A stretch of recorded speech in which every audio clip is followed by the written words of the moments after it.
হাঁস আর বিড়াল ছিল খুব ভালো বন্ধু। একদিন হাঁস বাজার থেকে ফিরছিল। হঠাৎ একটা দ্রুতগামী গাড়ি এসে তাকে ধাক্কা দেয়।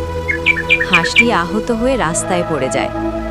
তখন তার বন্ধু বিড়াল ছুটে এসে তাকে নিজের বাড়িতে নিয়ে যায় আর অনেক যত্ন করে সুস্থ করে তোলে। কয়েকদিন পর বিড়াল বনের মধ্যে হাঁটতে হাঁটতে একটি অদ্ভুত বাসা দেখতে পায়। কৌতূহলবশত সে বাসাটার কাছে গেলে হঠাৎ একটি বড় ঈগল একটি বিড়ালকে ধরে ফেলেছিল। ঈগলটি বিড়ালটিকে অনেক উঁচুতে তুলে নিয়েছিল।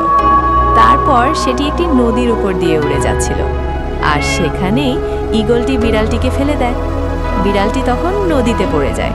বিড়ালের চিৎকার শুনে হাঁস ছুটে আসে, পানিতে ঝাঁপ দিয়ে ডুবে যাওয়া বিড়ালকে বাঁচিয়ে তোলে। সেই দিন থেকে তারা বুঝেছিল, সত্যিকারের বন্ধুরা শুধু খেলাধুলা করে না, বিপদে একে অপরকে জীবন দিয়ে বাঁচায়।